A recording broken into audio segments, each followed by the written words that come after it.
Alors, la parole est à Madame Morin.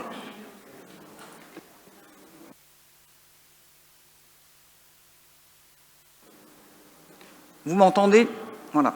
Monsieur le maire, mesdames et messieurs, chers collègues, à la lecture de ce PLUiH, plan local d'urbanisme, j'ai pu mesurer toute la complexité de l'exercice et l'énorme travail accompli par les services que je félicite. Il est néanmoins dommageable d'avoir dû mobiliser les équipes à 2 reprises à cause de vos dissimulations qui ont conduit la justice à annuler le PLUiH 2019, car c'est du gâchis d'argent public. Je regrette que vous ayez repris ce nouveau PLUiH avec, globalement, le même logiciel de pensée néolibérale, le greenwashing en plus. Je regrette aussi le manque d'inventivité et de co-construction réelle de ce PLUiH avec les habitants, quartier par quartier, îlot par îlot.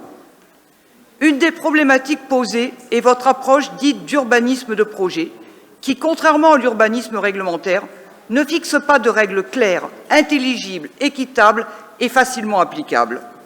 Aujourd'hui, ce PLUiH est un catalogue de bonnes idées, gâché par le « en même temps » qui vous caractérise, en même temps l'attractivité et la sobriété. En réalité, on ne voit pas la déclinaison réelle, car il y a tellement de dérogations possibles à l'application du règlement écrit, aux étiquettes, aux OAP, aux documents graphiques du règlement, qu'au final, ça va être open bar pour l'élu en charge des autorisations d'urbanisme, qui fera strictement ce qu'elle veut, sans être réellement cadrée, et ceci en catimini dans son bureau, en toute iniquité. Sur le plan méthodologique, il va encore s'agir d'un document réservé aux initiés. Il aurait fallu qu'à minima, tous les renvois de règles entre le règlement écrit, les OAP thématiques et sectorielles, les étiquettes, les annexes et les notices soient facilités par des liens hypertextes. Il manque aussi un mode d'emploi permettant de comprendre comment aborder et utiliser le document. Ce PLUiH pose aussi la question fondamentale de l'égalité et de l'équité à l'échelle métropolitaine. S'il vous plaît, est-ce qu'on pourrait éviter les discussions en aparté qui sont assez pénibles? Merci. Donc je recommence. Ce PLUiH, il pose la question fondamentale de l'égalité et de l'équité à l'échelle métropolitaine, mais aussi la question du choix politique entre une métropole dopée à la canne amenée à grossir indéfiniment jusqu'à éclater telle une baudruche et une métropole de la coopération entre l'ensemble des territoires qui la composent et ceux qui l'entourent. Or, vous figez les capacités d'équipement et services communaux actuels sans tenter de répartir ces moyens sur l'ensemble du territoire. Autre problème fondamental, ce PLUiH est basé sur des objectifs mensongers inscrits dans le PADD, vision politique du plan, d'accueillir 90 000 habitants supplémentaires. Vous savez parfaitement que les données les plus récentes de l'INSEE, dont vous aviez eu connaissance avant le vote du PADD, fixaient un scénario médian de 79 000 habitants et que les services eux-mêmes ont estimé que cette capacité maximale d'accueil est de 63 000 habitants sur 10 ans. Nous avons tous bien compris que le véritable objectif, c'est de doper la construction sur Toulouse au bénéfice des plus aisés et de vos amis promoteurs toulousains. Quant à votre objectif de plus de 74 000 logements en 10 ans, il est proprement insensé et dangereux. Et sur la lutte contre le dérèglement climatique et la nécessaire adaptation à ses conséquences, vous faites de l'affichage sans effet concret. Il y a trop peu de règles réellement contraignantes et il y a un vrai décalage entre les intentions affichées et les règles réelles qui seront mises en œuvre. À défaut d'être écologiste, vous êtes le roi du greenwashing. Tout cela est à l'image du caractère mensonger du rapport développement durable de la ville et de la métropole, dont les finalités ne sont pas respectées par le PLUiH. Au lieu d'être vertueux, vous allez consommer le maximum d'espaces naturels et forestiers autorisés, dont la majeure partie à court terme. Et sur les près de 12 000 hectares de Toulouse, vous ne conservez que moins de 5% d'espaces boisés classés et moins de 2% d'espaces verts protégés, sachant qu'une bonne partie n'est pas accessible au public. Je note néanmoins 2 mesures favorables, l'obligation d'inventaire des arbres existants et les secteurs de performance énergétique renforcés, qui auraient d'ailleurs mérité d'être étendus à l'ensemble du territoire. Malgré tout, sur les arbres, vous vous contentez de dire qu'il faut planter 2 arbres par arbre coupé, alors qu'il faut cesser de couper des arbres. Il aurait été bien plus pertinent de fixer une règle afin qu'aucun arbre ne puisse plus être abattu sans une concertation et une autorisation préalable. C'est d'ailleurs toute l'arnaque de votre plan 100 000 arbres qui prétend remplacer des arbres anciens par des arbrisseaux dont plus de la moitié crèvent dans les 2 premières années de leur vie. Quant à la trame verte et bleue, présentée comme un élément fondateur du projet métropolitain, elle présente de trop nombreuses discontinuités pour être réellement protectrice de la biodiversité.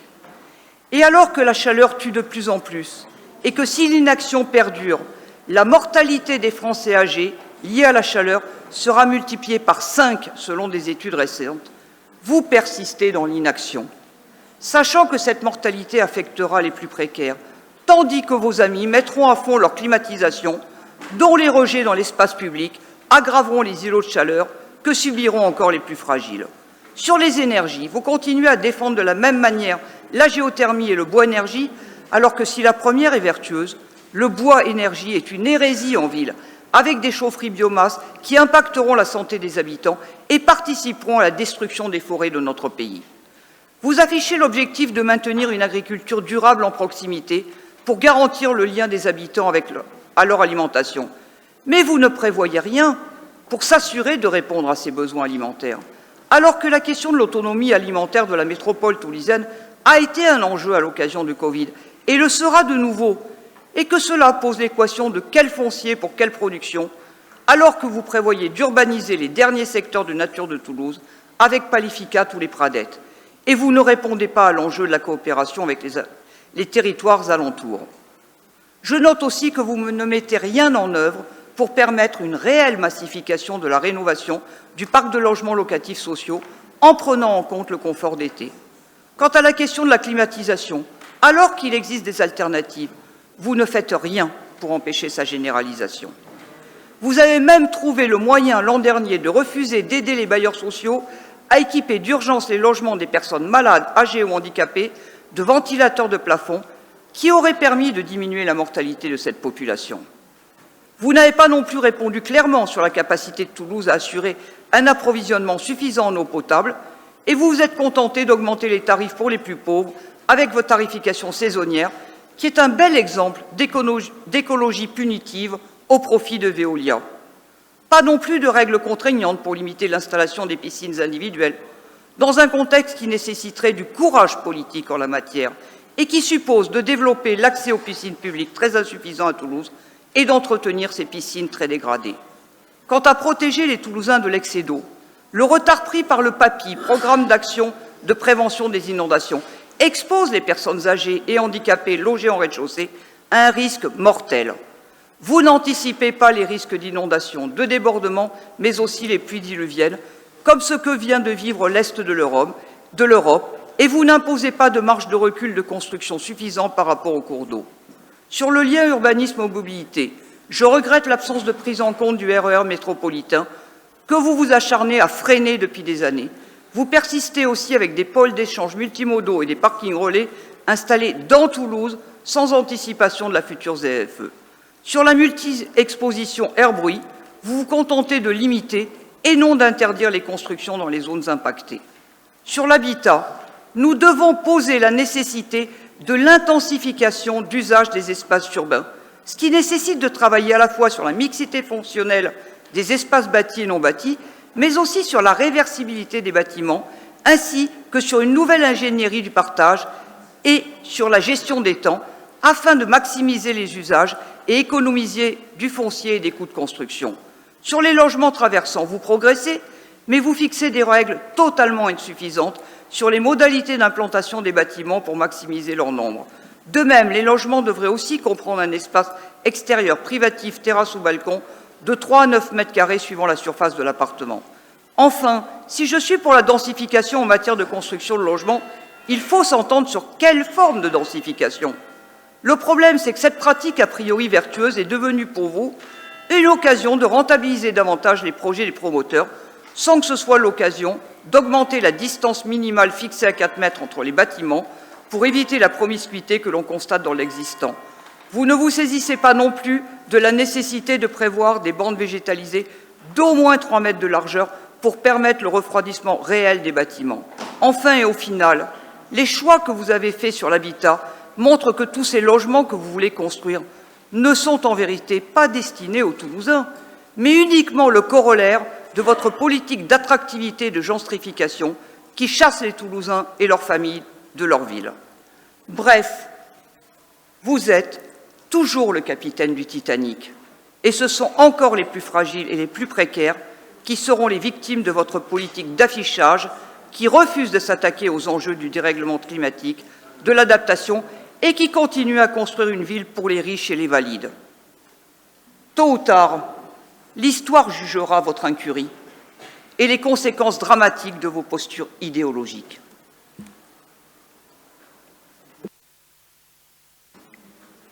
Monsieur Cugive. Monsieur le maire, Madame l'adjointe, chers collègues, nous voilà donc réunis aujourd'hui pour parler du PLUiH qui ne constitue rien de moins que le cadre fondamental de la fabrique de la ville de demain. Nous parlons aujourd'hui du PLUiH car la première version de votre document, il convient de le rappeler, fut annulée par la justice pour des considérations environnementales. J'espère qu'à l'inverse de nos échanges métropolitains, vous n'allez pas balayer nos remarques et propositions en arguant à tort que vous partageriez finalement nos orientations, car si M. Jourdain pratiquait, lui, la prose sans le savoir, vous semblez pratiquer la planification écologique sans que personne ne s'en aperçoive. Vous pratiquez la sobriété foncière sans que personne ne le constate. Vous exigez des promoteurs des logements de qualité, mais personne, aucun habitant ne les a jamais croisés. Et vous dites défendre la mixité, mais comme souvent en la matière, on vous sent aussi puissamment croyant que peu pratiquant. Alors, avec ce PLUiH, nous devons imaginer un paradigme nouveau qui placera la bifurcation écologique au cœur de nos actions, un paradigme qui mettra au défi les aménageurs, les bailleurs sociaux et bien sûr les acteurs de la promotion immobilière. Mais c'est bien à ce prix, et à ce prix seulement, que nous arriverons demain à réduire le bilan carbone de la fabrique de la ville. Cela, rappelons-le une nouvelle fois, ne pourra ni ne devra se faire sans une association sincère, bienveillante des riverains et des usagers, dans des processus de concertation et d'association du public renouvelés, plus ambitieux que jamais auparavant. Car à travailler à huis clos, on mettrait en danger les projets, les visions et les choix politiques qui seraient effectués.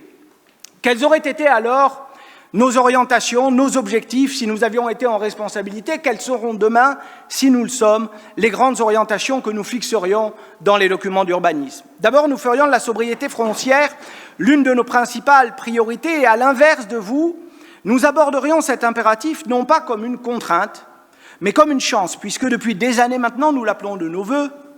Et il faut bien le dire, c'est l'inconséquence avec laquelle cette question fut traitée depuis tant de temps qui rend aujourd'hui l'équation si difficile à résoudre. À ne point agir avec une vision à long terme, on se prépare toujours à des lendemains très difficiles. Nous devons donc aujourd'hui définir une véritable trajectoire de réduction de l'extension urbaine aux franges de la plaque urbaine dense dans une logique ambitieuse de préservation d'une couronne naturelle et agricole qui ceinture la ville tout en stoppant le plus rapidement possible l'artificialisation en cœur de zone urbaine, et ce, afin de stopper notamment l'inquiétante diminution de la biodiversité, mais aussi de faire vivre des îlots de fraîcheur, mais aussi, ne l'oublions pas, des lieux de rencontre et des lieux de convivialité. Deuxièmement, nous assumerions clairement et fortement la nécessaire intensification. Il s'agit d'abord de répondre aux besoins de logement sur le territoire métropolitain et communal et de le faire dans leur diversité.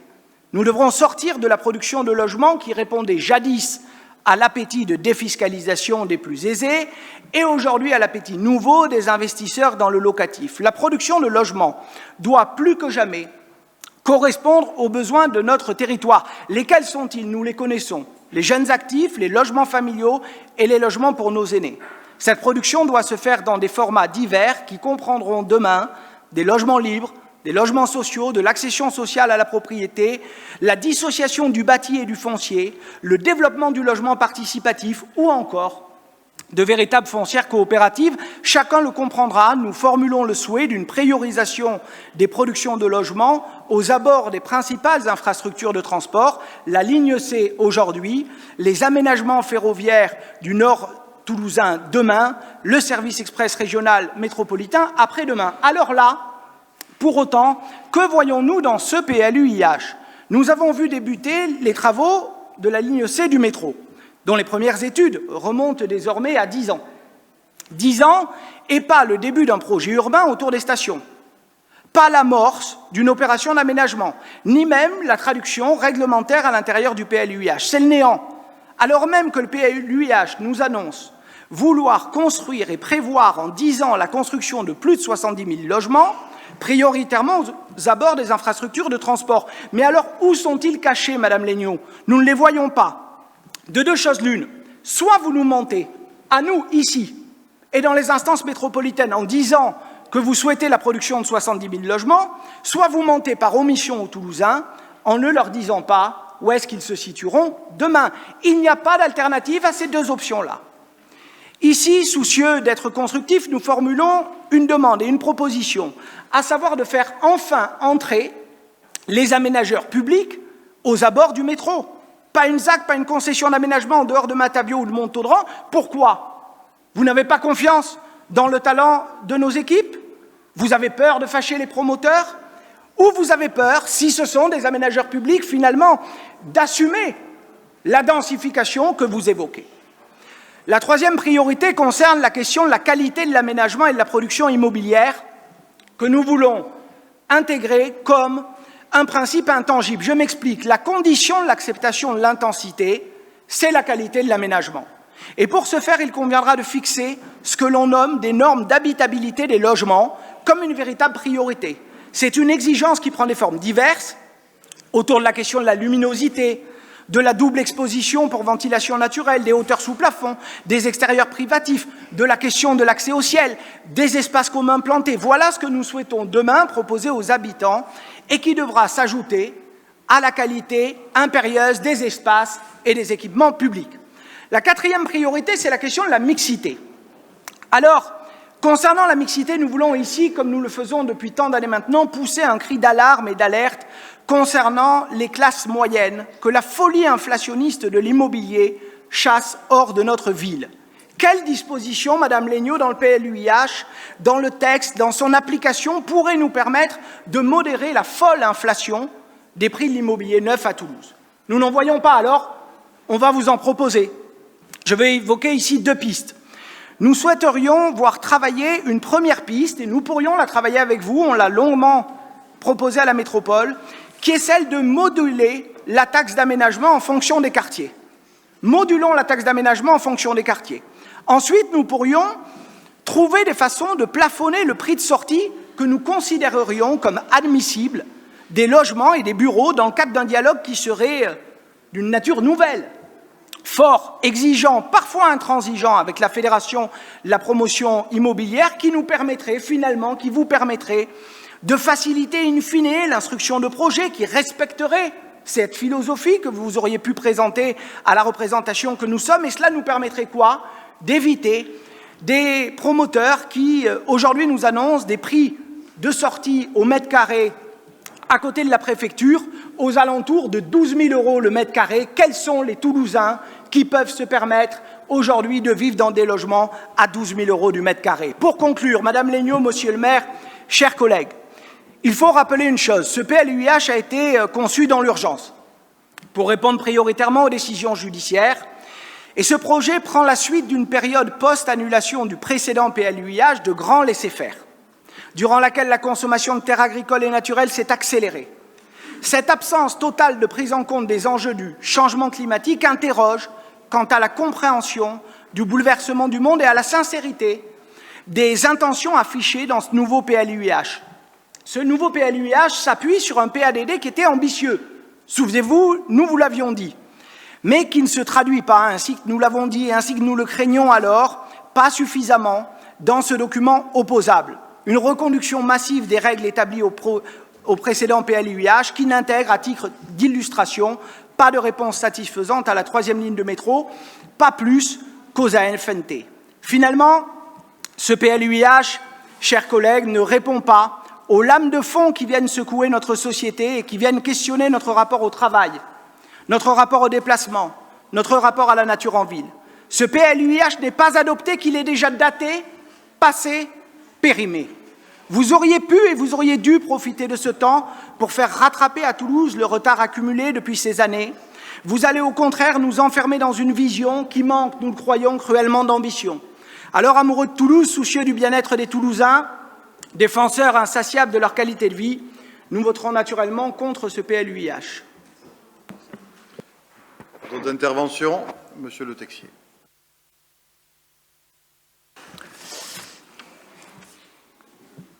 Oui, je vous remercie. Donc, beaucoup d'arguments ont déjà été exposés par mes deux collègues. Je voudrais juste mentionner, puisque l'idée aujourd'hui c'est de faire un petit peu d'éléments positifs, je rappelle le travail considérable des agents et je voulais remercier aussi les agents de la mairie de Toulouse, en plus de ceux de Toulouse Métropole, sur le travail conséquent qui a été fait dans un temps très court, vu la pression qu'ils ont eue pour le faire.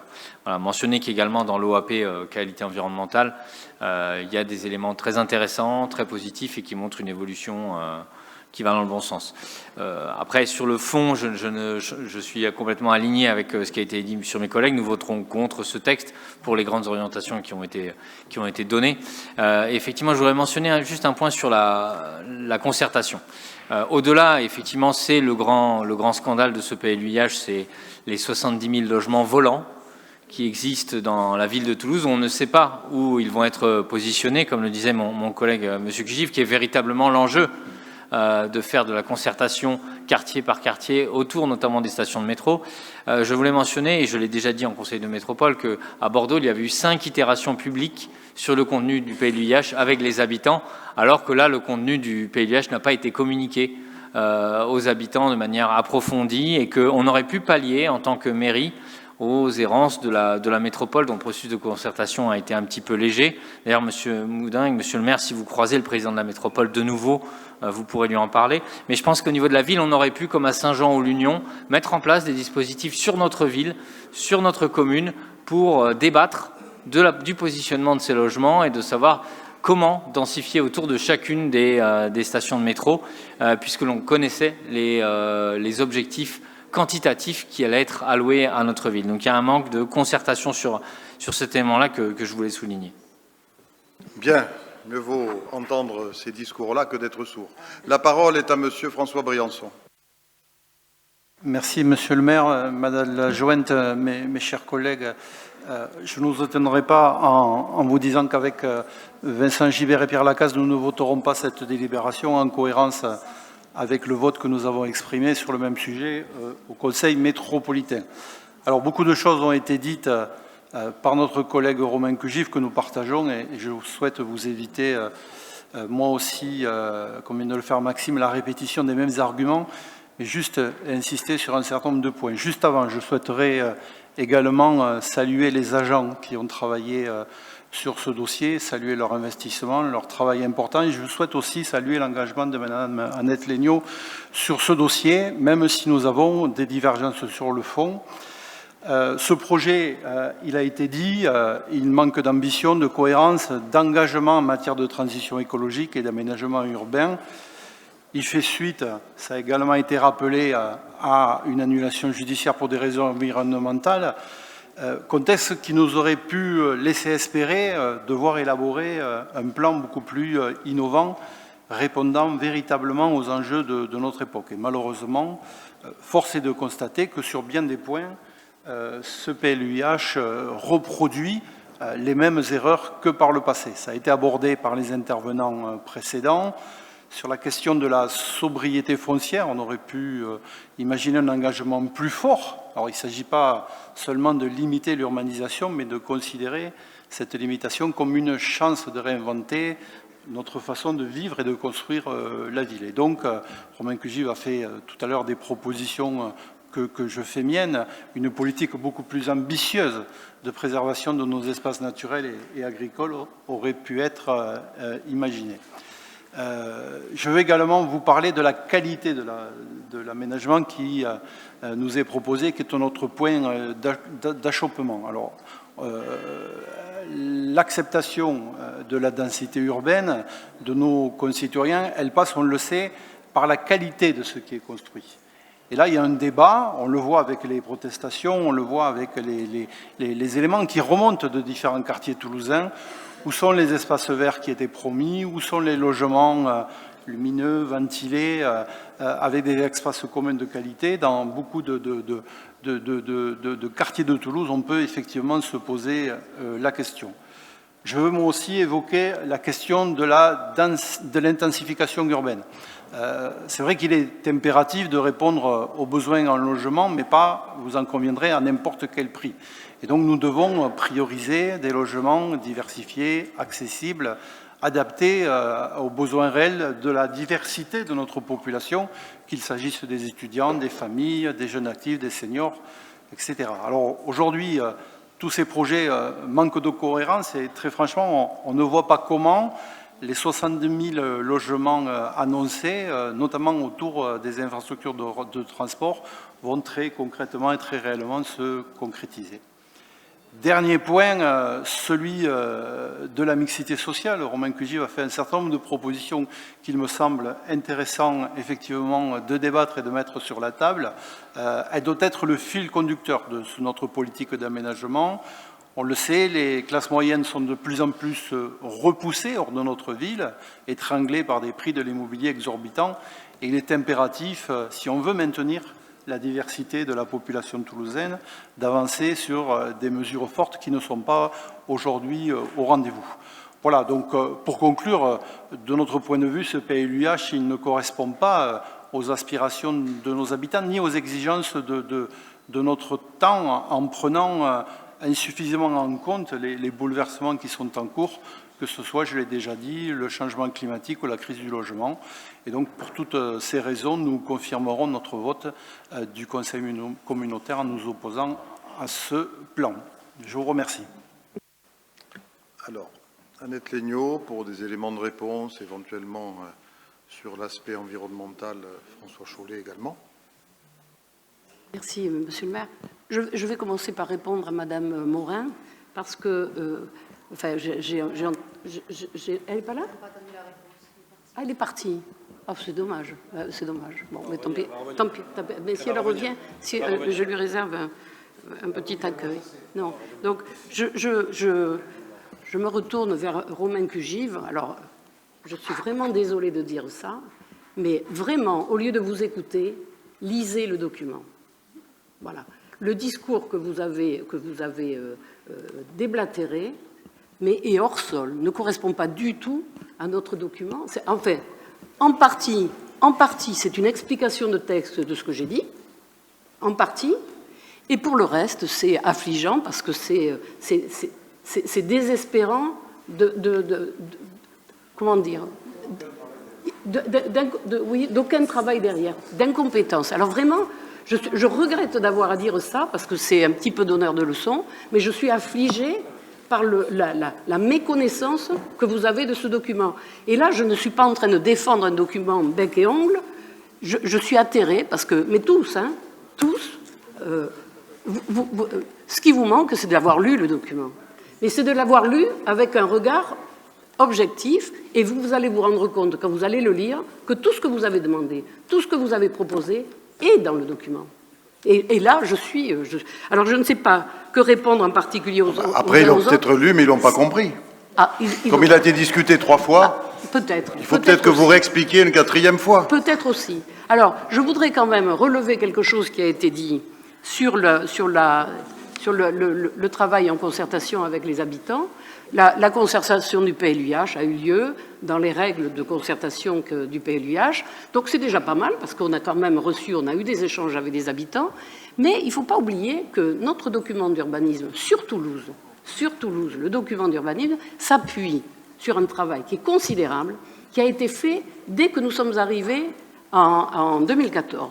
Depuis 2014, Jean-Luc Moudenc a dit qu'il faut un projet urbain sur la ville de Toulouse. Il faut avoir une vision de l'évolution de la ville de Toulouse. C'est un travail considérable, et ça, un petit mot pour Romain Cugive, qui appartenait, comme d'autres d'ailleurs, à la municipalité précédente.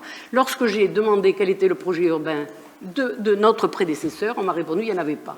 Donc, les leçons sont bonnes à entendre, mais s'il vous plaît, essayez de vous rappeler de ce que vous avez fait ou de ce que vous faisiez. Ce document, projet urbain, s'est traduit par les cahiers toulousains. Les cahiers toulousains ont été discutés, ont été présentés dans tous les quartiers. Il y a eu des réunions avec les habitants du quartier. Ils ont tenu le crayon sur les cahiers toulousains. Si bien que les opérations de renouvellement urbain que l'on propose dans certains secteurs sont identifiées dans les cahiers toulousains. Alors, évidemment, à la marge, on peut toujours trouver des petites choses qui doivent être élargies et autres, mais ça a été discuté. Et ces cahiers toulousains ont été la base de notre travail sur le PLUiH. Donc les zones où on développe, où il y a un peu d'intensification urbaine, sont identifiées dans les cahiers toulousains. Les secteurs où il faut un peu préserver l'urbanisation parce que ce sont des quartiers qui vivent bien, comme je l'ai dit tout à l'heure, ils sont dans le cahier toulousain. Et tout cela, à l'échelle du quartier, sont identifiés. Donc ne dites pas qu'il n'y a pas eu de travail avec les habitants de Toulouse, parce que je crois que les cahiers toulousains sont une exception. Et je peux vous dire qu'en France, il y a eu peu de villes de métropole assises. On a fait des petits autour de Toulouse. Le Blagnac a fait un projet urbain. Je crois que Tournefeuille fait un projet urbain. Donc nous avons essaimé. Mais ailleurs en France, moi j'ai présenté les cahiers toulousains et le projet urbain à Marseille, ils étaient stupéfaits par le travail que nous avions fait. Donc cessez de dire que nous n'avons pas travaillé avec les habitants. Vous avez une méconnaissance objective de ce que nous faisons, de ce que nous avons fait, moi que je trouve affligeante, parce que je crois qu'à chaque conseil municipal, je suis obligée d'expliquer à Romain Cugive que la 3e ligne de métro, c'est là que nous densifierons, autour de la 3e ligne, entre autres, de la 3e ligne de métro. Les études sont en cours. J'ai eu l'occasion d'expliquer qu'il y avait des concours de maîtrise d'œuvre, qu'on était en train de travailler sur l'espace public autour des stations, mais aussi sur des plans guides à l'échelle du quartier. Et tout à l'heure, j'ai bien précisé que nous avions intégré dans le PLUiH aujourd'hui en production de logements le pacte urbain, mais qu'au fur et à mesure des études que nous allions affiner, nous intégrerons au fur et à mesure de la vie du PLUiH des données dans ce document qui tiennent compte des études que nous avons réalisées. Je l'ai dit, chaque fois que vous prenez la parole, je le dis. C'est bien simple. Les cahiers toulousains, j'en parle à chaque fois. Le pacte urbain et les études en cours, j'en parle à chaque fois. Mais j'ai l'impression que d'abord, vous n'écoutez pas, ça c'est sûr. Et ça, bon, à la limite, on est peut-être nombreux, quelquefois, à ne pas écouter. Donc là, vous n'écoutez pas, mais vous n'avez pas lu. Et vous vous permettez de faire une critique sur un document, mais c'est une critique qui n'est pas fondée. C'est-à-dire que, évidemment, que tout ce que vous dites, oui, il y a beaucoup de choses qui sont intéressantes, mais elles y sont déjà, parce que vous n'êtes pas les seuls à avoir la science infuse, bien évidemment. Donc, tout y est. Lisez-le, le document. Lisez-le. Regardez-le, mais et si vous ne comprenez pas, s'il y a des choses qui vous... On en discute, on pourra en discuter. Mais de grâce, lisez-le, parce que moi je suis désespérée d'entendre ces logorées qui n'apportent rien. Voilà. François Chollet. Quelques mots juste, parce qu'il n'y a pas eu tellement d'argumentation autour de la dimension environnementale, mais simplement je voulais répondre moi aussi à Madame Morin, je vais le faire malgré tout, même si elle revient, sur 3 points, la trame verte et bleue, l'énergie et puis aussi l'agriculture durable, qui sont des points qu'elle a évoqués au cours de sa présentation. Voilà. Je disais, Madame Morin, que... Casser le matériel.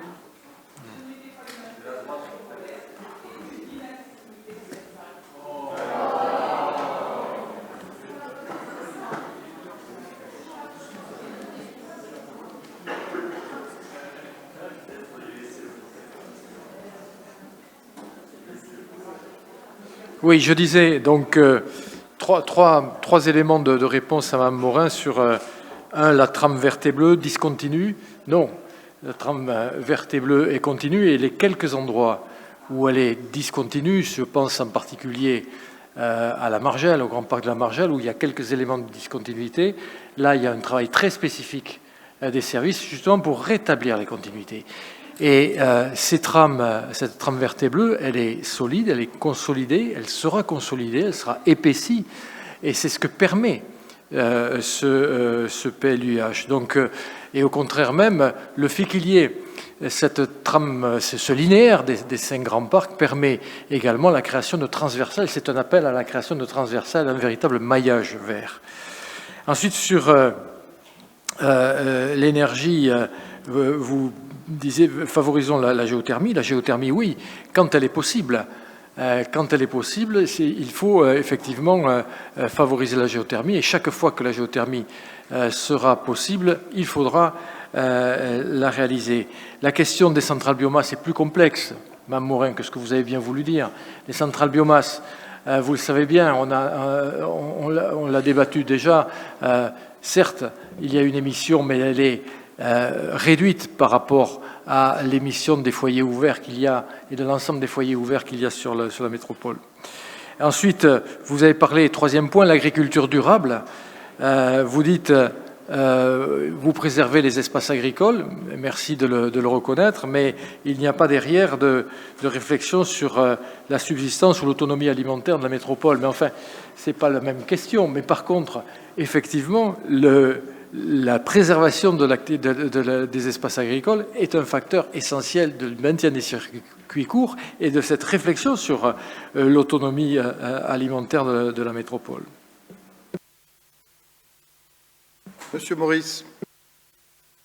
Oui, merci Monsieur le maire. Alors, Madame Legnaud, puisque vous nous avez dit que nous serions peut-être incompétents, que nous n'avons pas lu le document, on va vraiment rentrer dans le détail. Moi, je voudrais faire un focus sur 2 aspects, sur justement la densification par rapport au transport en commun dans la zone d'influence. Vous dites dans votre document qu'il y a près de 90% de la production des logements qui seraient accueillis dans des zones d'influence des transports en commun structurants. Et la question qu'on pose, c'est ils sont où? Parce qu'on a regardé justement dans le détail.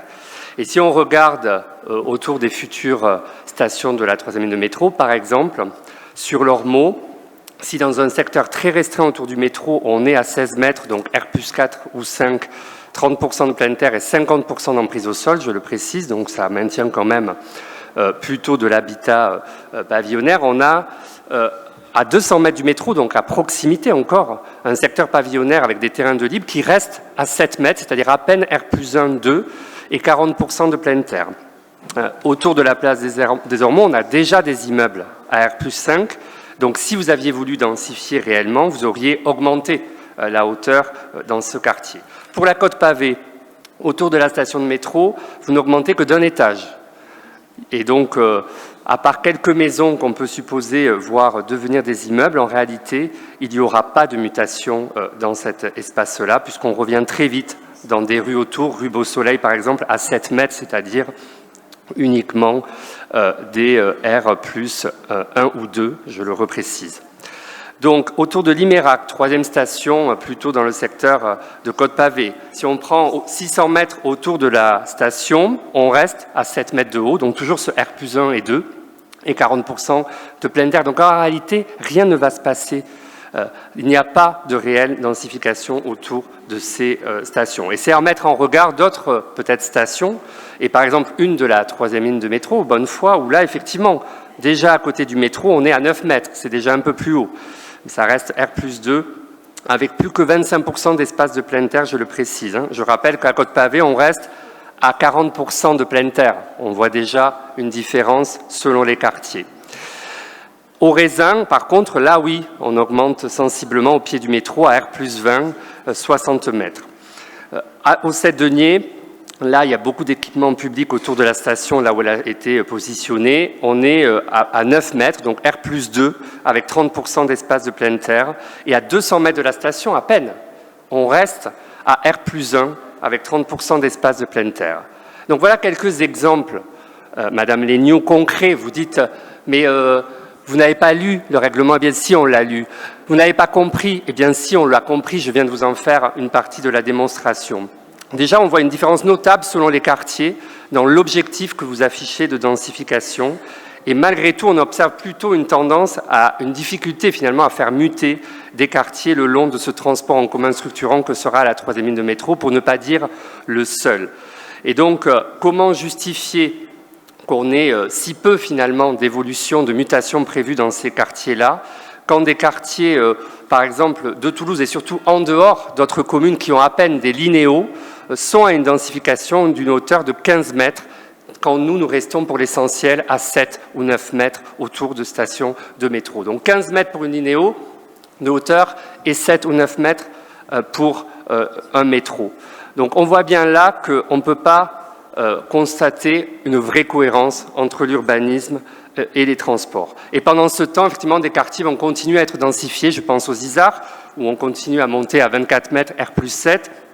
On renforce la densification avenue des États-Unis à 12 mètres, donc avec R+3, 4, sans qu'il y ait de métro à proximité, parce que c'est bien sûr sur la partie au-delà, bien plus haut que Barrière de Paris, je parle vers le Mine, ou encore comment on prévoit une densification aussi importante à Paléfi 4 de 12 à 40 mètres, donc des R+3 à R+10, sur des espaces qui sont aujourd'hui des espaces naturels et agricoles, dont certains, c'est précisé dans les documents d'analyse d'incidence, sont à fort enjeu écologique, et sachant qu'à Paléfi 4, vous n'avez pas prévu de transport en commun structurant. Donc la réalité, c'est que pour l'essentiel, vous continuez une logique plutôt d'étalement urbain que d'intensification par rapport à vos propres choix.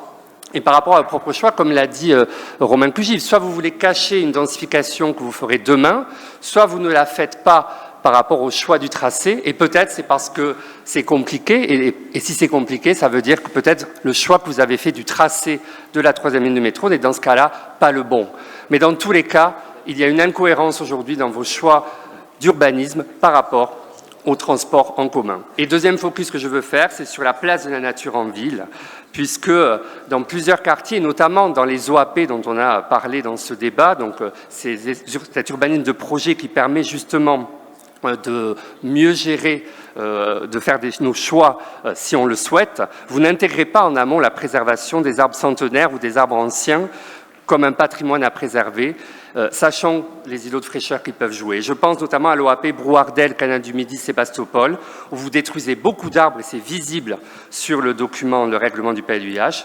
Pourquoi ne pas avoir intégré la préservation de l'existant? Et un grand absent sur la place de la nature en ville, c'est d'avoir fait du microzonage pour positionner des futurs parcs et jardins en zone naturelle avec des emplacements réservés pour justement anticiper, là aussi, ce que vous ne faites pas dans ce PLUiH, une évolution de certains quartiers qui vont connaître ce renouvellement urbain et une possible densification, avec toutes les réserves que j'ai dites pour certains quartiers, vous l'avez noté, et vous ne l'avez pas fait, c'est-à-dire que vous ne préparez pas, là aussi, de prévoir une réelle place de la nature en ville dans le développement urbain de notre ville.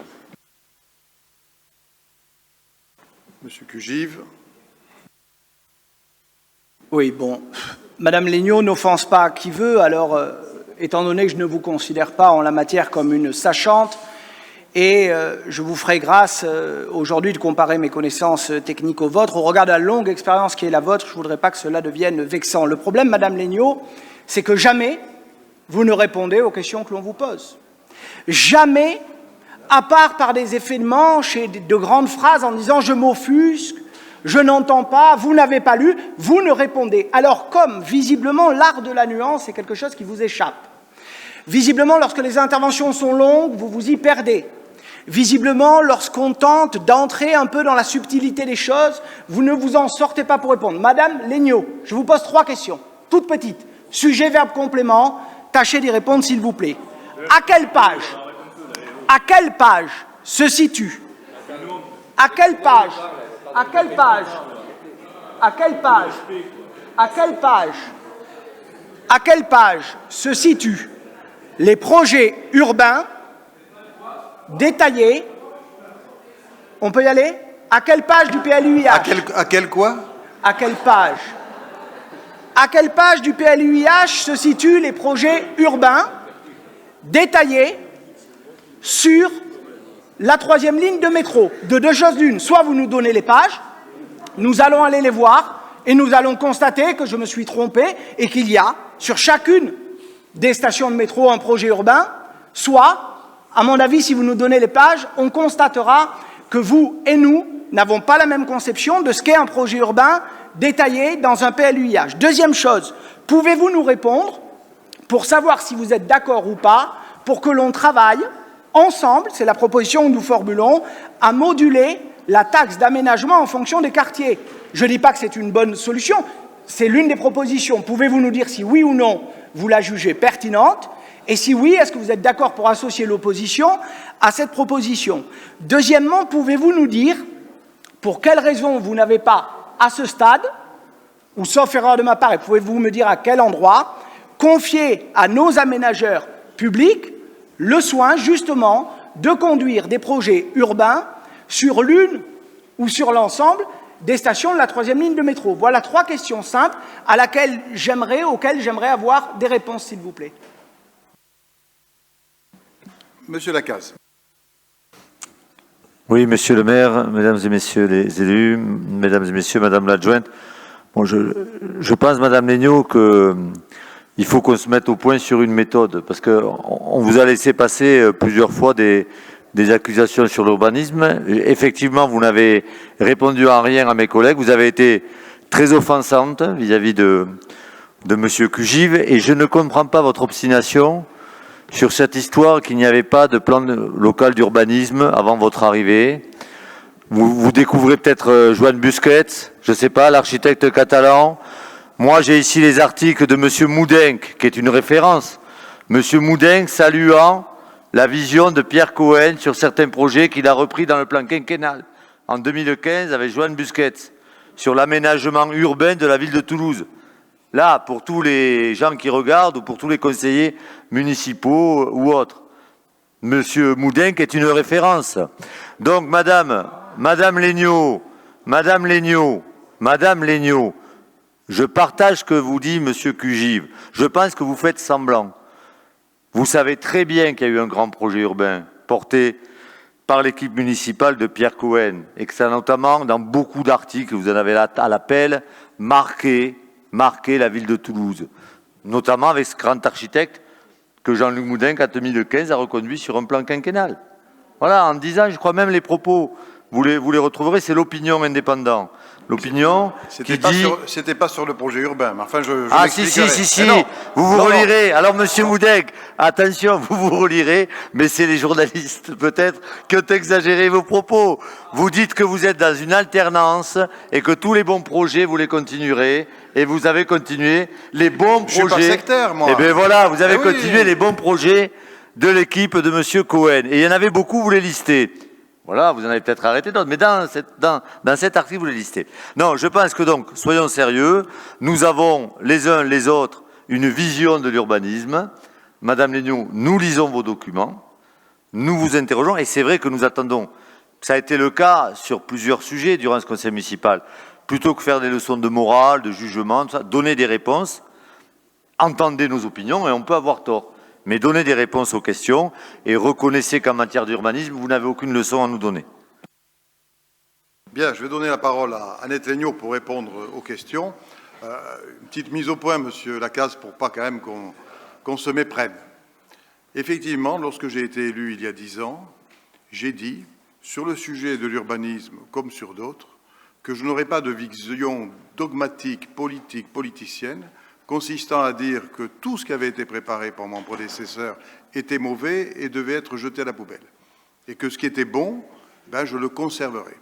Et si vous reprenez les documents de la campagne de 2014, je ne doute pas que vos archives soient bien tenues, vous verrez que je mets en cause l'action municipale d'alors sur certains points, pas sur tous les points. Voilà. Moi, je n'appartiens pas à cette manière de faire de la politique systématique ou parce que quelqu'un est d'un bord différent, tout ce qu'il fait est mauvais. Voilà, je ne suis pas comme ça. Et s'agissant de Joan Busquets, puisque vous avez parlé de lui, il n'a pas été chargé de mettre au point un projet urbain par Pierre Cohen. Il a été chargé de dessiner des propositions urbaines ponctuelles ici ou là. Et c'est justement sur ces propositions urbaines que j'ai travaillé avec lui. Il y en a certaines que je n'ai pas retenues. Il y en a d'autres que j'ai retenues. Il y en a d'autres encore que j'ai retenues en les modifiant. Et puis il y en a d'autres encore que je lui avais demandé alors qu'elles n'étaient pas prévues. Voilà. Donc, il y a, je dirais, dans votre propos, beaucoup de confusion politique, et donc je souhaitais être beaucoup plus précis. Alors, Annette Legnaud, pour les réponses aux différentes questions. Oui, juste pour reprendre ce que vient de dire Jean-Luc Moudin, Monsieur Lacaze, je n'ai pas parlé du document d'urbanisme, j'ai parlé du projet urbain, ce qui n'est pas du tout la même chose. Et j'ai posé la question à toutes les personnes qui avaient travaillé dans le mandat qui était le vôtre, j'ai demandé, mais pas pour critiquer, je voulais savoir quel était le sens du PLU que j'étais censé appliquer, tout simplement. Je signais des permis de construire et je voulais comprendre pourquoi à tel endroit on montait, à tel autre endroit on ne montait pas. Donc j'ai demandé quel est le projet urbain qui a alimenté, mais intuitivement si vous voulez. Et on m'a répondu, il n'y en a pas. C'est la raison pour laquelle Jean-Luc Moudin, qui souhaitait lui avoir une vision du territoire, a lancé le projet urbain. C'est de ça dont je parlais. Je ne porte pas d'attaque sur le PLU antérieur, c'est l'absence de projet urbain, qui est un projet global, qui ne se traduit pas forcément en règles d'urbanisme immédiates, mais qui est une réflexion stratégique de l'évolution du territoire. Je parlais de ça. Alors, pour revenir aux propos de M. Maurice et aux questions de Maurice sur la densification, mais qui reprend en même temps celle de Romain Cugive, sur la densification, je maintiens ce que je dis, c'est ce qui est dans le document d'urbanisme. Je vous l'ai dit tout à l'heure, mais vraiment, les mots ont un sens. Ce qu'il y a dans le document PLUIH qui vous est proposé aujourd'hui, c'est la traduction du pacte urbain. Nous n'avons pas les études qui sont en cours. Nous avons des études en cours avec des équipes de maîtrise d'œuvre qui vont définir, d'une part, la nature de l'espace public autour des stations de métro, mais au-delà de cela, ils ont un périmètre suffisamment large pour définir un plan guide d'évolution de ce territoire. Donc, ce que j'expliquais tout à l'heure, et vous n'avez pas écouté, je vous ai dit que il y a 25 000 logements qui sont produits, qui sont produits autour de la 3e ligne de métro, actuellement, parce que c'était le pacte urbain, et que, pour la suite, c'est au fur et à mesure de l'avancement des études et du résultat des études que nous ferons des modifications du document d'urbanisme pour intégrer cette densification que vous appelez de vos voeux. Donc, nous aurons, selon les quartiers, selon le contexte des quartiers, nous aurons des plans guides différents et nous sommes en train de travailler sur l'ensemble de ces plans guides. Mais nous les aurons dans le PLUIH au fur et à mesure de l'avancement des plans guides que nous n'avons pas aujourd'hui. Nous avons lancé les études il y a plus d'une année. Les bureaux d'études sont en train de travailler avec des équipes très très complètes d'urbanistes, d'architectes, de paysagistes, tout ce qui peut permettre de construire, et d'équipes techniques également, et de bureaux d'études, tout ce qui peut permettre un plan guide. Et pour terminer sur ce que proposait, je crois que c'est Romain Cugive qui dit « je ne vois pas de ZAC, je ne vois pas de ZAC ». Ben non, il n'y a pas de ZAC encore. Mais il y aura soit des OAP. La traduction de ces plans guides se feront sous forme d'OAP et peut-être, pourquoi pas, faire appel à un outil ZAC pour la mise en œuvre de ces projets spécifiques. Et d'ailleurs, quand vous dites « je ne vois pas où est Opidea », manque de chance, Opidea y est là-dedans. Donc Opidea nous accompagne dans le travail en tant qu'AMO sur toute la 3e ligne de métro. Donc vous voyez, je l'ai dit ça, et je le dis à chaque fois, Romain, chaque fois j'ai dû expliquer le pacte urbain et les études que nous avions lancées.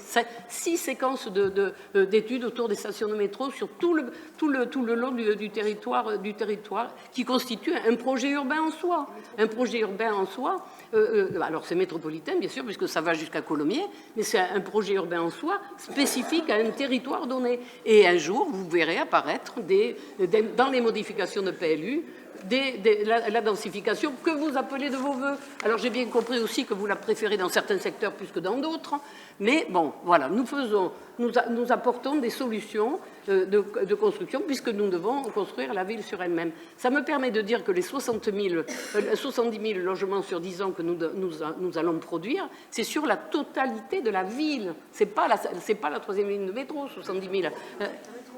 De la métropole, non, oui, de la métropole, oui.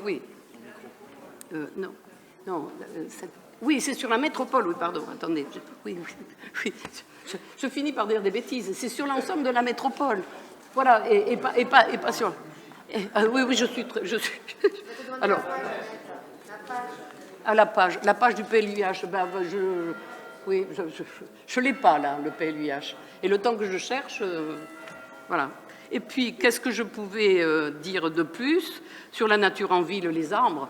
Bon, on ne fait que ça. Dans les cahiers toulousains, on les a identifiés, les jardins qu'il fallait préserver et qui seront traduits, s'ils ne le sont pas déjà, en espace boisé à protéger ou en espace vert protégé. On a essayé d'imaginer dans tous les quartiers le besoin d'un jardin public.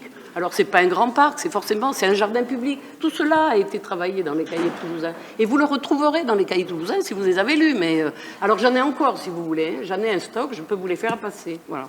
C'est moins lourd que le PLUIH. Voilà, je crois que c'est...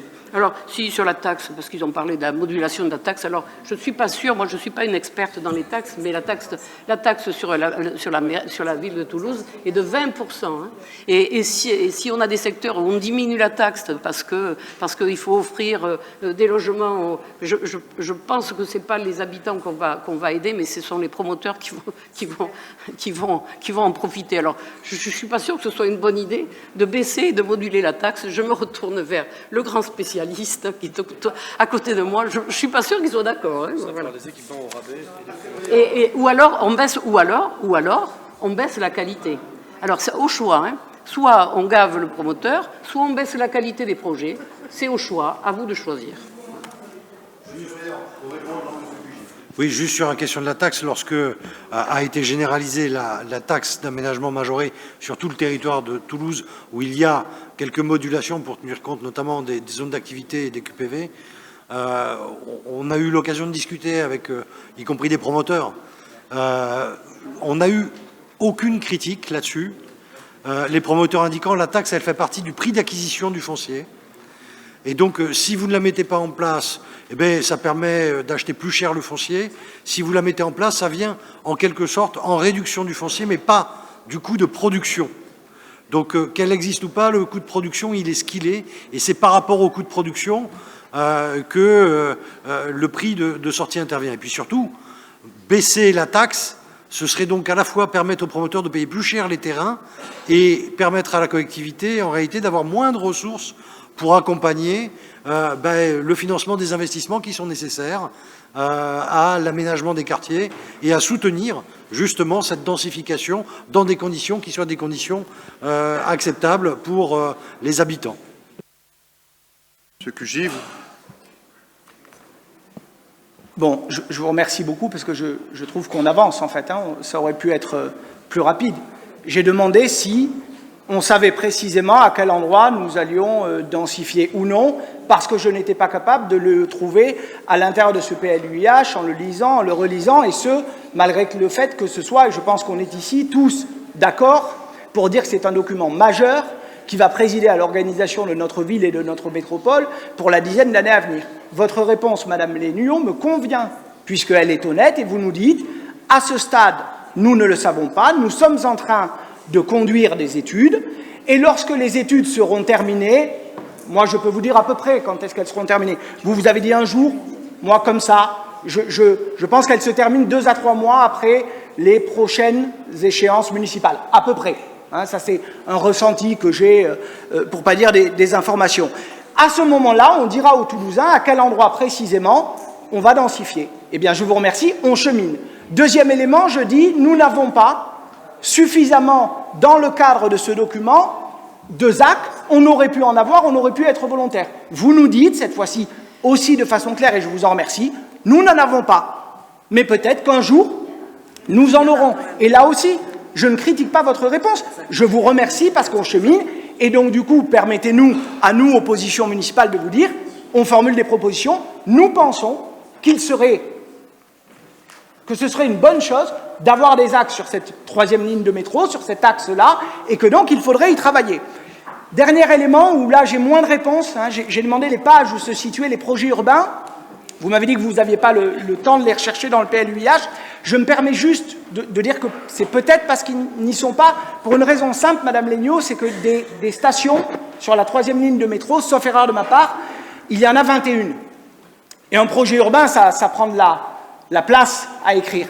Et ça prend du temps à construire. Et je sais combien de temps vous auriez passé, Madame Legnaud, parce que vous êtes une adjointe consciencieuse, à construire, à imaginer, à piloter avec les habitants 21 projets urbains. Et donc, s'il y avait 21 projets urbains détaillés à l'intérieur de notre PLUiH, j'ai une conviction absolue. Vous sauriez les trouver en quelques instants. Quelques mots, puisqu'on arrive au terme du débat. Sur la densité, vous avez un certain nombre d'éléments de réponse. D'abord, vous avez le projet urbain qui a été élaboré dans la deuxième moitié du mandat précédent et qui reste valable.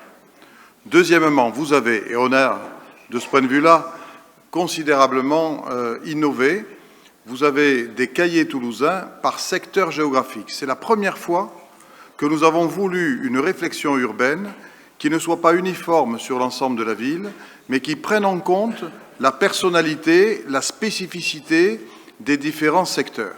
Et puis, troisièmement, vous avez des éléments sur l'intensité urbaine dans ce PLUiH.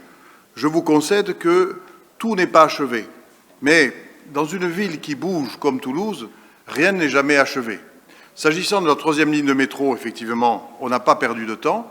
Les études sont engagées, les équipes et prestataires travaillent à ce sujet, mais que les choses soient claires, je me suis exprimé souvent là-dessus et je veux réaffirmer ce que j'ai toujours dit.